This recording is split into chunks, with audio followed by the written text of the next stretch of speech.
Boom. Yes. Yeah, 4 twats in a forest. So, The Ritual. It's a story about 4 guys who get lost in the woods in Sweden and encounter a scary creature and some freaky cult stuff. Simple premise, but there's a lot to unpack here. Before we get started, be aware that I'm going to show a bunch of spoilers, so if you care about that type of thing, you might want to go watch the movie before you watch this video. Up to you though. I do not value your judgment. The beginning of the movie is pretty awesome. This scene where the guys are talking in the pub is kind of whatever, but then I got totally caught off guard when they threw these guys into the middle of a robbery, and then the nicest guy of the group ends up getting completely killed. This scene really hooks you in and sets you up for the main conflict of the film. The events here remain important, and they ultimately determine how the story ends. Yeah, nice. And the robbers happen to come out of the back as soon as Luke and Rob realize that there's something going on. Weirdly, the robbers don't even seem to notice until Luke bumps into the shelf. Meanwhile, Rob just stands there. Ideally, both of them would have hidden, but that didn't happen, so now they're in this awkward kind of situation. So the robbers take Rob's wallet and watch. Rob, though, refuses to give over his wedding ring. And the ring. no, it's my wedding ring. And as soon as he says this, I'm thinking, oh, this guy is toast. Then Rob looks over at Luke, who's peeking around the corner, which I think is a dumb thing to do because, 1, you're going to give your friend away, and 2, you're taking your eyes off of this guy who's actively about to try to kill you. So Luke gets to see his friend in his final moments where he's got this look on his face of like, bro, why aren't you helping me? Yeah, so the robbers kill him and then just run off. And one thing to note here is that later when Luke and Dom get into an argument, Dom makes a comment. He has his skull cracked in half, and you come out of there without a drop of blood on you. Oh. Which tells us that after this scene, Luke was so frozen up that he didn't even run over to his friend to try to put pressure on the wound or anything. Is that what you think?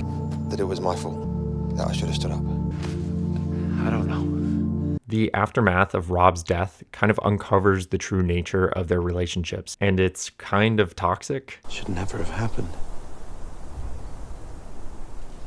They all kind of stay quiet about what actually happened and let their negative feelings build up internally.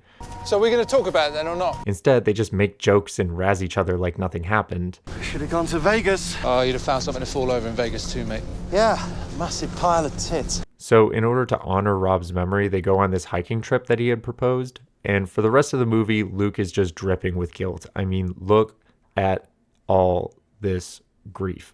Now, for the rest of the film, in the back of your mind, you'll probably be thinking, well, whose fault was this? How could this have been avoided? Was it Luke's fault for dragging Rob to the store? Was it Rob's fault for agreeing to go? Was it Luke's fault for hiding and leaving his friend out to dry? Or was it Rob's fault for refusing to hand over his wedding ring? When they focus on these close-ups of Luke smoking throughout the film, we can imagine that he's asking himself all of these questions, and he's not really coming up with the answers. And I really admire how the film is able to convey all this in a short amount of time without actually like explicitly stating any of it. So we have an emotional conflict set up for the film. I mean, it could be a drama film about a bunch of friends who are navigating this difficult situation, but instead it's the supernatural horror elements of the film that are used as a catalyst for developing this conflict among friends. Do you know what? I am fucking done with you. They make it to the mountain, and then on the return leg of the hike, Dom injures his knee.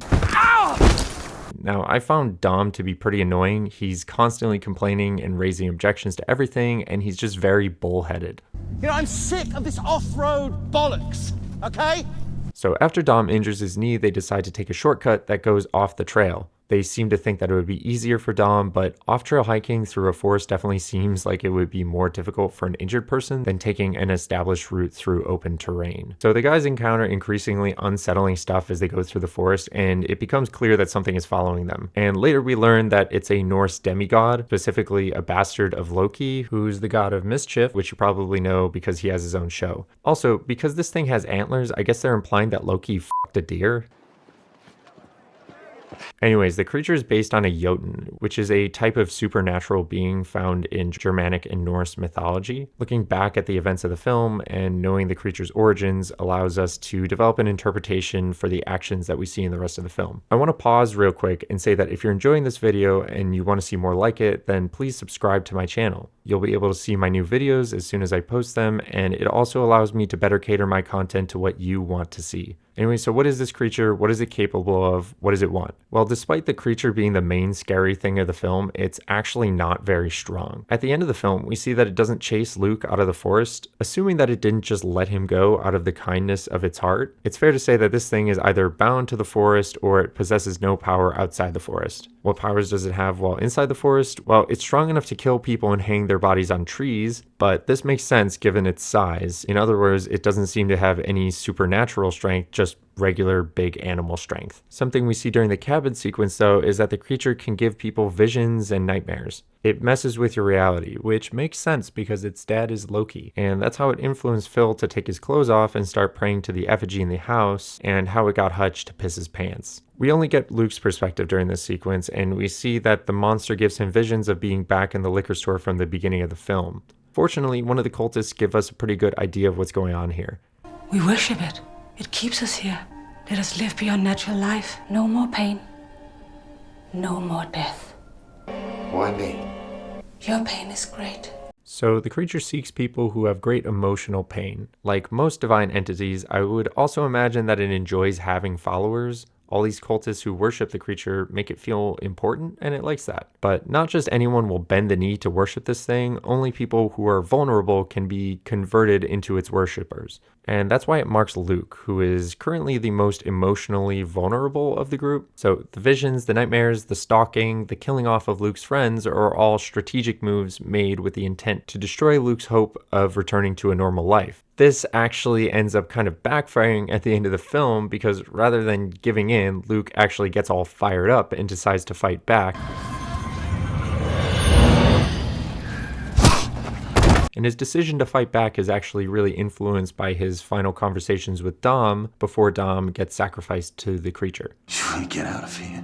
Burn this fucking place to the ground behind you. I'll admit that the ending is a little bit unsatisfying as it kind of leaves you with a lot of questions. And you'd figure that this huge creature that was able to kill all of his friends would have no trouble killing Luke. So what's the deal with this chase scene at the end where Luke, who's definitely slower than the beast, manages to escape from the forest? Luke is able to escape the creature because the creature is actually not that strong. Looking back at the moments when the creature kills someone, the victim is almost always in a state of weakness. This is most evident when Dom is killed. He's tied to a post, yeah, but he's also made vulnerable by this creature masquerading as his wife. This makes him very easy prey. Phil, on the other hand, is snatched out of the shadows by the creature. He's not tied up or anything, but based on how much he was struggling to continue onward, it seemed that Phil was in no shape to defend himself. He's also kind of portrayed as the weakest one of the group. When they're spending the night at the cabin, he's the one who's so influenced that he goes upstairs and starts praying to the effigy. The effigy, by the way, is shown to be the creature's true form toward the end of the film. But basically, Phil lost the will to fight back long ago. Hutch actually seems to be one of the strongest of the group, but he's taken in his sleep, most likely after experiencing some bedwetting nightmares given to him by the creature. In contrast, we see that Luke at the end of the film is invigorated.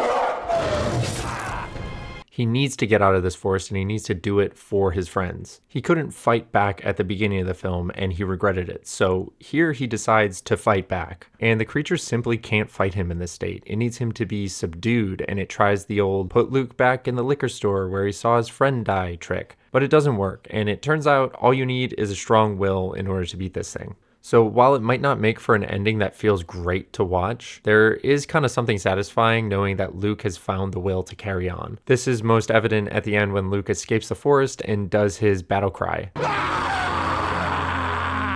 So would it have been cooler if Luke found a way to outsmart and kill this creature, or if they had a generally more exciting battle? Maybe, but as a whole, it's still a solid film. I think it's a good watch, and there's some decently scary moments, and it feels like it doesn't take itself too seriously.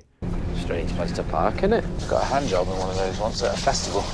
Thanks, Phil. What a beautiful story. So I hope this video has enhanced your appreciation for the film. Good one, mate. Or at the very least has explained some stuff that was kind of confusing. Yeah, what is that, man? Thank you for watching, and I will see you in the next one. We sure this is a good idea? What's up? You scared of the woods?